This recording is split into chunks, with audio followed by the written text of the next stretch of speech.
Bismillahirrahmanirrahim. Assalamualaikum warahmatullahi wabarakatuh. Apa kabar soleh-solihah? Alhamdulillah, luar biasa, tetap semangat, Allahu Akbar. Iya, mudah-mudahan kalian di rumah semua dalam keadaan baik, selalu dalam lindungan Allah, dan sudah bersiap belajar. Ya, sebelum kita mulai, kita awali dulu dengan doa sebelum belajar. Diawali dengan ta'awud ya. A'udzu billahi minasyaitonir rajim. Bismillahirrahmanirrahim. Raditu billahi rabba wa bil islami dina wa bi Muhammadin nabiyyan wa rasula. Rabbi zidni ilma warzuqni fahma. Amin. Iya anak-anak, kita bermohon kepada Allah, mudah-mudahan apa yang kita pelajari ini bisa kita terima dengan baik, menambah rasa syukur kita kepada Allah, dan bermanfaat untuk kita sebagai khalifah fil ard. Apa yang akan kita pelajari kali ini? Masih di tema 5 cuaca, tetapi kita memasuki subtema terakhir, yaitu subtema 4. Apa judulnya?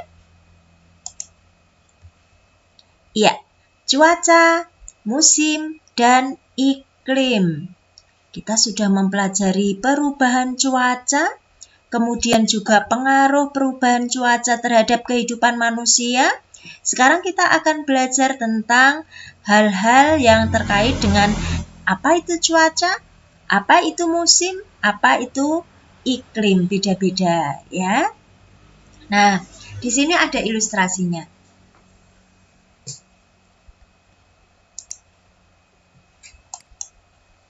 Indonesia adalah negara yang berada di garis khatulistiwa bumi.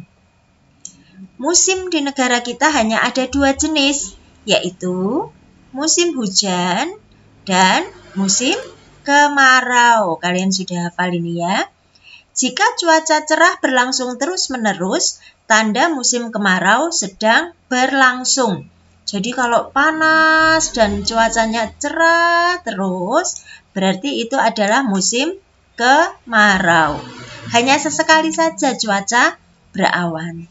Kemudian, jika cuaca mendung, kemudian hujan sering terjadi, itu artinya musim hujan sudah tiba. Nah, jika cuaca cerah dan hujan silih berganti, datang silih berganti, maka itu pertanda memasuki masa peralihan.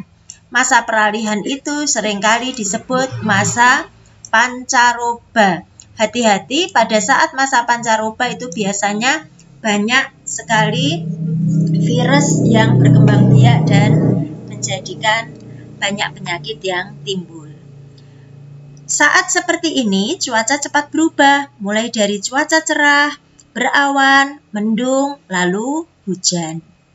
Gimana selanjutnya? Nah, ini teman-teman kalian itu sedang berangkat sekolah.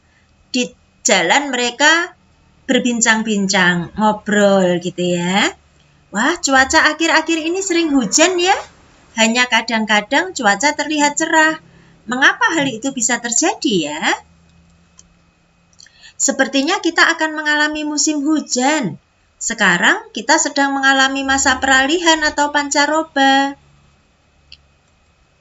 Indonesia adalah negara yang memiliki 2 musim saja. Peralihan dari musim kemarau ke musim hujan itu disebut pancaroba. Nah, ini perbincangan mereka adalah tentang musim, ya, peralihan dari musim musim kemarau ke musim penghujan. Oke. Wah, mengapa disebut masa peralihan atau pancaroba ya? Begitu pertanyaan-pertanyaan mereka. Nah, sekarang kita lanjut. Mengapa disebut musim? Apa bedanya dengan cuaca? Kan begitu pertanyaannya selanjutnya. saya setuju, saya juga mau ikut mencari informasi itu, gitu ya. Pertanyaan yang bagus, Dayu. Yuk kita ke perpustakaan sekolah. Di sana bukunya banyak. Kita dapat jawabannya. Ya. Jadi mereka kemudian menuju ke perpustakaan sekolah untuk mencari tahu tentang apa itu pancaroba, apa itu musim, apa itu cuaca. Nah, di sini Benny menemukan sebuah buku tentang cuaca, musim, dan iklim yang berisi informasi-informasi. Coba kita baca bersama ya. Iklim, cuaca, dan perubahannya. Iklim dan cuaca. Cuaca merupakan suatu gejala alam. Cuaca dapat terjadi dan berubah dalam waktu yang singkat. Seperti kemarin kita sudah belajar, cuaca itu perubahannya sangat cepat dan berada dalam daerah tertentu saja. Juga terjadi dalam waktu yang singkat. Contohnya apa kemarin? Contohnya cuaca pagi masih cerah, kemudian siang hari mendung, malam harinya hujan. Itu adalah perubahan cuaca ya. Bisa jadi di tempatnya Us sedang hujan, di tempat kalian itu panas atau hanya mendung saja. Itu namanya cuaca. Jadi perubahannya dalam waktu yang singkat dan juga hanya terjadi di daerah tertentu saja. Perubahan cuaca dapat dirasakan dari menit ke menit atau jam ke jam. Iklim adalah lamanya keadaan cuaca di suatu daerah tertentu. Jadi kalau cuaca tadi dalam waktu singkat dan hanya pada daerah-daerah yang berdekatan, tapi kalau iklim itu suatu daerah tertentu yang lingkupnya lebih luas. Iklim biasanya diamati dalam waktu yang lama, dari bulan ke bulan. Kalau cuaca tadi dari menit ke menit atau dari jam ke jam, gitu ya. Nih, Us beri tanda merah. Iklim menyebabkan adanya musim. Contoh, musim dingin, panas, semi, gugur, hujan, dan kemarau. Iklim dipengaruhi letak suatu negara di bumi. Oleh karena itu, beberapa negara memiliki musim yang berbeda. Ada negara yang memiliki 4 musim. Contohnya adalah Jepang. Ada juga yang memiliki 2 musim. Contohnya mana tadi? Negara kita, Indonesia ya. Lah, kalau Jepang itu musimnya ada musim apa saja? Jepang itu di sana ada musim panas, musim dingin, ada musim semi, dan ada juga musim gugur. Kalau di tempat kita hanya musim kemarau dan musim penghujan. Indonesia terletak di garis khatulistiwa atau ekuator. Jadi garis khatulistiwa itu adalah garis yang seolah-olah membelah bumi menjadi 2 bagian yang sama, bagian utara dan bagian selatan. Nah, kebetulan di Indonesia itu terlewati oleh garis khatulistiwa ini, yaitu di daerah Kalimantan. Nanti kalau kalian melihat peta atau globe yang ada di sekolah, carilah garis khatulistiwa itu. Ada insya Allah ya. Iklim di Indonesia disebut iklim tropis dan memiliki 2 musim. Musim hujan terjadi pada bulan Oktober sampai Februari. Jadi, karena saat ini bulan Januari, insya Allah musim penghujannya masih sekitar 1 bulan lagi ya. Mudah-mudahan nanti setelah itu meskipun kemarau tidak terlalu panas atau tidak terlalu panjang. Seperti itu ya nak ya. Dan kita juga dijauhkan dari segala bencana. Amin. Baik. Sudahkah kamu membaca teks bacaan di atas tentang iklim, cuaca, dan musim yang ditemukan oleh Benny? Informasi apa saja yang diperoleh dari bacaan tersebut? Ini diberikan contoh informasi yang diperoleh dari bacaan yang kita baca di depan. Nah, nomor 1 contohnya adalah cuaca merupakan suatu gejala alam. Kalau kalian masih ingat, tadi ada beberapa kalimat penting atau informasi yang bisa kita ambil. Contohnya adalah iklim itu adalah lamanya suatu keadaan cuaca di daerah tertentu. Kalau dilanjutkan lagi, iklim itu bisa diamati dalam waktu yang lama, berbulan-bulan gitu ya. Tapi ini kita cari kalimat yang lain. Kalimat yang lain yang merupakan informasi itu apa? Iklim menyebabkan adanya musim, itu juga bisa. Kemudian apa lagi? Indonesia terletak di garis khatulistiwa atau ekuator. Lalu ada informasi lagi bahwa iklim di Indonesia disebut iklim tropis dan memiliki 2 musim. Bisa dipahami ya nak ya? Jadi usahakan setiap kalian membaca sebuah cerita atau bacaan atau surat atau apapun, temukanlah informasinya. Hal-hal penting yang bisa kamu ambil dari bacaan tersebut. Berlatih ya, karena ini kalau tidak dilatih, maka kalian akan tidak terbiasa menggali informasi dari sebuah cerita atau bacaan. Yuk kita lanjut. Bagaimana Dayu? Apakah kamu suka dengan buku tadi? Buku itu sangat membantu, Beni. Saya makin mengerti tentang cuaca, musim, dan iklim. Terima kasih. Wah, saya jadi bertanya-tanya, apa itu garis khatulistiwa ya? Dari mana kita tahu kapan datangnya musim hujan dan kemarau? Teman-teman, apakah bisa membantu pertanyaan Siti? Saya tahu jawabannya, tetapi tidak sekarang. Datang saja ke rumahku nanti sore. Wah, sepertinya ada rahasia saja. Baiklah, kami akan ke rumahmu nanti sore. Kira-kira di sana ada apa ya? Wah, ini ternyata teman-teman menepati janjinya kepada Edo. Mereka pada sore hari, teman-teman dan Dayu berangkat ke rumah Edo. Cuaca berawan mengiringi langkah mereka sepanjang perjalanan. Saat tiba di rumah Edo, mereka diminta berkumpul di ruang keluarga. Edo menjelaskan bahwa 3 hari lagi teman ayahnya akan datang.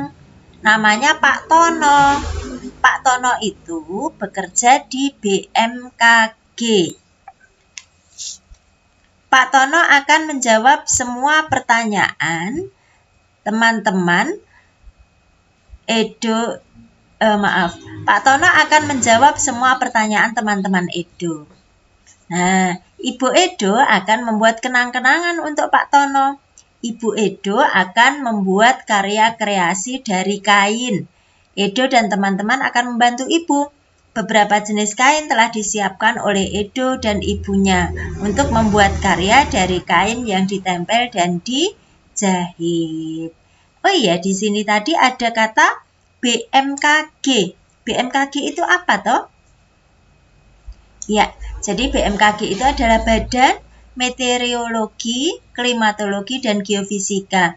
Jadi ini adalah suatu lembaga yang mempelajari tentang keadaan cuaca atau iklim yang berada di seluruh muka bumi. Kalau di Indonesia ya Indonesia ada lembaganya yang terdiri dari orang-orang Indonesia dan juga di luar negeri di setiap negaranya sendiri ada. Seperti itu. Kemudian akan disiarkan biasanya dalam perakiraan cuaca. Oke, baik. Nih, mula-mula Edo menggunting kain membentuk lingkaran. Ia mengguntingnya menjadi 3 bagian sama besar. Edo memberikan bagian kain yang pertama untuk Siti. Nah, ini kita akan mempelajari cara mengurangkan dengan penyebut yang sama. Kalau kemarin kita menjumlahkan, penyebutnya yang sama. Sekarang kita mengurangkan ya. Bagaimana caranya ya? Ini ada kain utuh.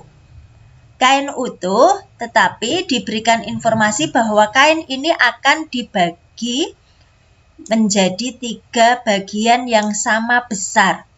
Berarti kalau misalnya ini gambar ada Seperti ini ya.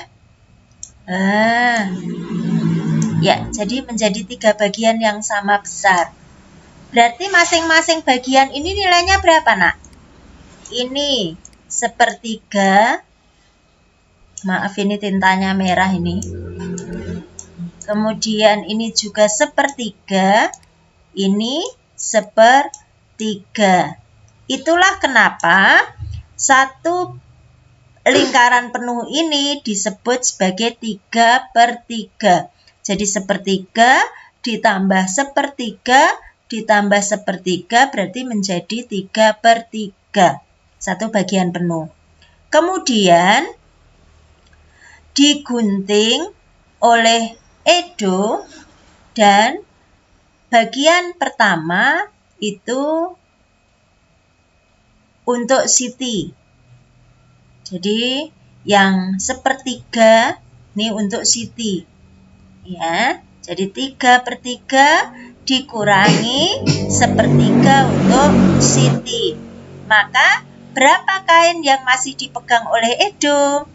Yang masih dipegang oleh Edo adalah ini sepertiga dan ini juga sepertiga. Gitu ya. Artinya ketika digabungkan ini punyanya Edo yang masih dipegang adalah 2/3. Bisa dipahami ya, nak ya? Oke. Kemudian sisa kain Edo tadi diberikan untuk Dayu dan Lani. Masing-masing mendapatkan 1/3 bagian lingkaran. Jadi punyanya Edo tadi kan ini. Dari sini dipindahkan ke sana gambarnya ya. Kemudian satu bagian untuk Dayu. Satu bagian lagi nanti untuk Lani. Nah, Dayu itu bagiannya berapa? Bagiannya ini. Nah, ini ya, satu bagian, 1 dari 3 keseluruhan. Punyanya Edo tadi masih 2/3. Kemudian yang 2/3 itu yang 1/3-nya ini dikasihkan ke Dayu. Berarti sisa yang masih dipegang oleh Edo berapa? Yang masih dipegang oleh Edo nih 1/3. Nah, yang 1/3 yang dipegang oleh Edo ini nanti diberikan kepada Lani. Gitu ya, paham ya? Oke. Untuk mengurangkan pecahan dengan penyebut yang sama, kita hanya perlu mengurangkan pembilangnya saja. Hanya perlu mengurangkan pembilangnya. Sedangkan penyebutnya tetap. Diingat-ingat ya. Kalau penyebutnya sama, maka kita hanya mengurangkan pembilangnya. Pembilangnya itu yang bagian atas. Sedangkan penyebutnya tetap. Jadi kita mengurangi pecahan berpenyebut sama, maka penyelesaiannya adalah sebagai berikut. Contoh, 5/6 dikurangi 4/6, maka yang bagian atas adalah 5 dikurangi 4 dibagi 6. Berarti 1/6. Paham ya, nak ya? 9/15 dikurangi 5/15, maka akan menjadi 9 dikurang 5/15. Berarti sama saja 4/15. Kita terapkan ke sini bersama-sama yuk. Kerjakanlah latihan operasi pengurangan pecahan berpenyebut sama sebagai berikut. Ini ada 4/5 dikurangi 1/5. Maka masih berapa di sini? Iya, bagian atas kita kurangkan. Bagian atasnya berapa? 4 dikurang 1/5 gitu ya. Berarti hasilnya berapa? 3/5. Gitu caranya ya, nak ya. Kemudian yang bagian sini. 3/5 dikurang 2/5. Lihat. Penyebutnya sama. Penyebut itu bagian bawah. Maka yang bagian atas tinggal kita kurangkan. Berapa? 3 dikurangi 2. Oke. per berapa? 5. Penyebutnya tetap ya, berarti 1/5. Oke, yang terakhir berapa berarti nak? 3 dikurang 1/4. Berarti berapa? 2/4. Oke, begitu bisa dipahami? Mudah-mudahan bisa. Oke. Yuk, karya teknik dengan menempel dan menjahit. Edo sudah membagikan kain untuk membuat karya. Karya dengan kain ini disebut sebagai seni rupa 3 dimensi. Diingat-ingat, karya dengan kain ini disebut seni rupa 3 dimensi. Ibu Edo menjelaskan bahwa seni rupa 3 dimensi itu bermacam-macam teknik membuatnya. Teknik yang digunakan oleh Ibu Edo ini disebut sebagai teknik aplikasi. Aplikasi itu jadi penerapan dari